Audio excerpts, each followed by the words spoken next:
수술 결과를 PT한테 잘된 건지 막 확인받기도 하고 이렇다던데 나도 그럴 수 있을 것 같아. 제가 GPT나 제미나이랑 싸우는 꼴이 되면은 좀 난처한 경우들이 많거든요. 하지만 그거를 진단적 가치를 맹신을 하시면 절대로 안 됩니다.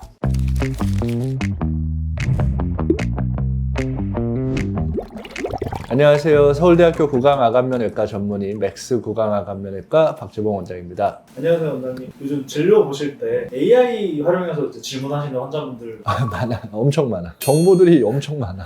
확실히 이제 환자분들 입장에서는 궁금한 게 생겼을 때 바로 이제 병원에 문의할 수 없으니까 AI한테 먼저 물어보고 내 수술이 잘못된 것 같다, 병원이 나를 속이는 거 아니냐.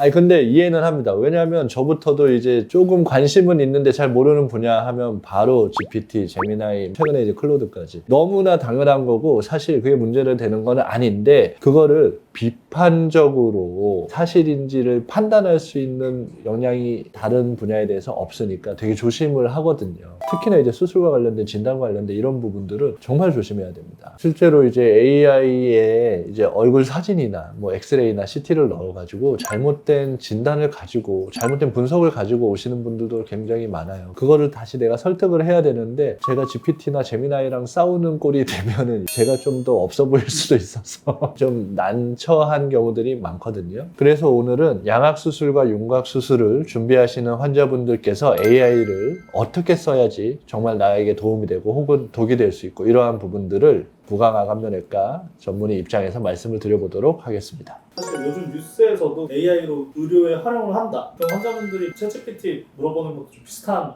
얘기 아닌가요? 상용화되어 있는 AI들과 챗GPT는 사실 굉장히 다른 개념이에요. AI도 여러 AI가 있지만 지금 우리가 챗GPT로 쓰는 거는 LLM이죠. 텍스트로 얘기하는 걸 답변을 해주는 모델인데 사실 지금 상용화되어 있고 가장 이제 앞서 나가고 있는 AI 회사들은 비전 AI예요. 그러니까 어떤 영상을 보고 잘못된 부분을 판독해낸다던가 어떤 뭐 문제가 있으면 진단을 해낸다던가 각도나 길이나 뭐 이러한 것들을 이제 분석을 해낸다던가 챗GPT가 도움을 주는 여러 가지 이제 오픈된 소스에서 맞는지 틀리는지 모르는 정보들을 다 학습해서 내주는 정보의 그런 분석 진단이랑은 조금 개념이 다르다고 볼 수가 있겠습니다. 그리고 중요한 거는 기존에 이제 상용화된 도구들도 의사의 진단을 보조하는 도구이지 의사를 완전히 대체하거나 그렇지는 않습니다. 왜냐하면 책임의 소재가 있기 때문인데요. 그러한 툴을 사용을 해서 문제가 생겼을 때 책임져줄 수 있는 사람이 있어야 되니까 전문의와 함께 상의를 하는 게 훨씬 중요하겠죠.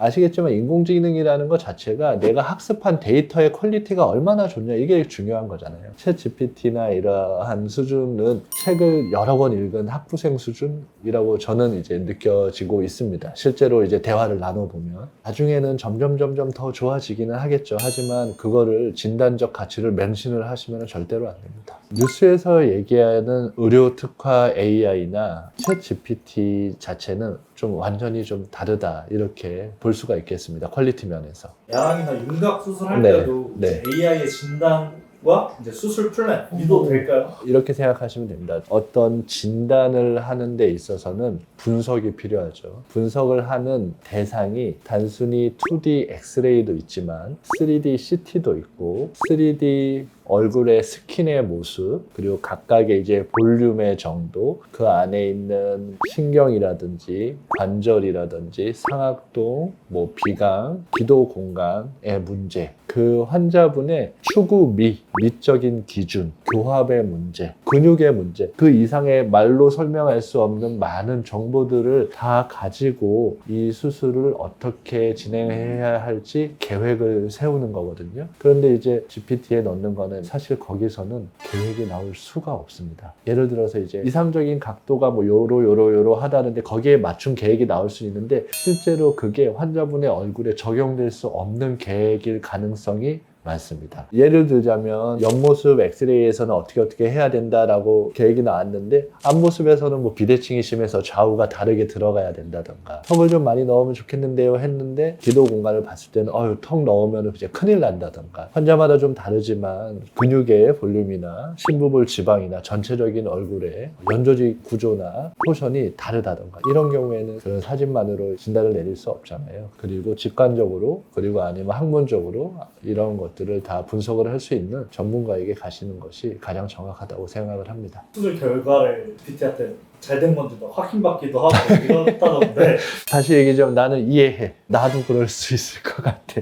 이렇게 하면은 안 되겠다라고 생각한 몇 가지 최근에 경험이 있어요. 해외 환자였는데 수술을 하고 나서도 이제 관리를 이제 잘 해야 되잖아요. 근데 이제 엑스레이나 CT를 봤는데 한쪽에 이제 핀이 좀 풀려 있는 거예요. 보자마자 제가 병원에 오셔라. 병원에 와서 다시 이거를 좀 빼든지 아니면 고정을 다시 하든지 해가지고 안전하게 이제 가야겠다라고 했는데 환자분이 안 오는 거예요. 그래서 아니 왜 안 오냐 그랬더니 이제 돌아온 답변이 GPT에 엑스레이 사진을 넣었더니 괜찮다고 했다는 거예요. 아니 지금 내가 이거를 보면서 빨리 와서 다시 해야 된다고 하는데 아이고 이제 큰일이다.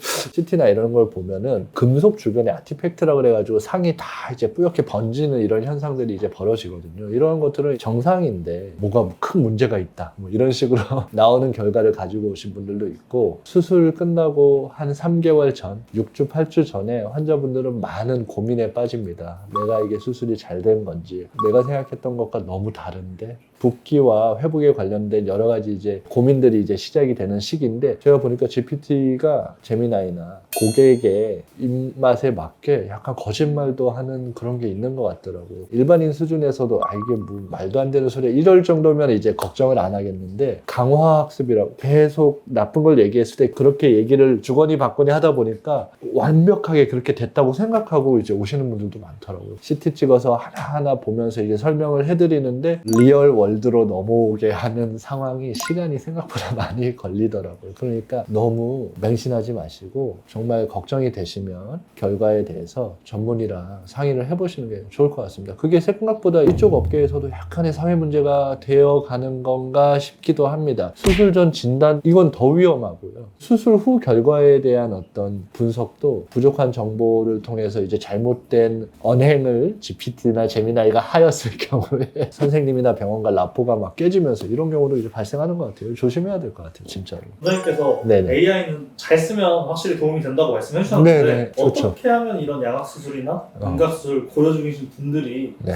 AI한테 좀 더 효과적으로 도움을 받을 수 있을까요? 내가 잘 모르는 단어 있잖아요. 이 라인이 뭐야? 그리고 뭐 양악수술의 전체 과정이 어떻게 돼? 좀 자세히 설명해줘. 뭐 이런 거. 굉장히 이해도가 올라갈 것 같아서 상담을 가기 전이나 상담 후에라도 정의, 개념, 학술적인 어떤 의미, 정확한 정보에 대해서 자세하게 설명을 해달라고 그러면 이해하기가 굉장히 좋고 가장 중요한 거는 어떤 정의, 개념, 나의 지식을 넓힐 수 있는 이해도를 높이는 쪽으로 쓰면 좋을 것 같습니다. 오늘은 의학 쪽에서 사용하는 AI와 관련된 내용에 대해서 한번 말씀을 드려보았습니다. 제가 뭐 그쪽에 엄청 전문가는 아니지만 그래도 한 7, 8년 동안 관련된 솔루션이나 이러한 것들을 직접 막 개발도 해보고 하면서 의학 쪽에서는 있다고 이제 생각을 하거든요. 최근에는 이제 LLM이나 이런 전체적인 라지 모델에서 SLM이라고 하는 좀 특화된 모델 쪽으로 그게 이제 의료 쪽에서는 더 그쪽만 파는 어떤 정제된 정보를 가지고 정확한 지식을 전달하는 그런 쪽으로 좀 흘러가고 있거든요. 의학적으로 막 진단을 내려달라고 한다거나 수술 후에 결과를 분석해라 이런 쪽으로 들어가는 것은 자칫하면 환자분이 홀릴 수 있다. 잘못되게. 그거에 대한 책임은 다 본인에게 돌아갈 수밖에 없기 때문에 항상 조심을 하시고 본인이 궁금한 부분에 대한 1차적인 컨셉이나 정보,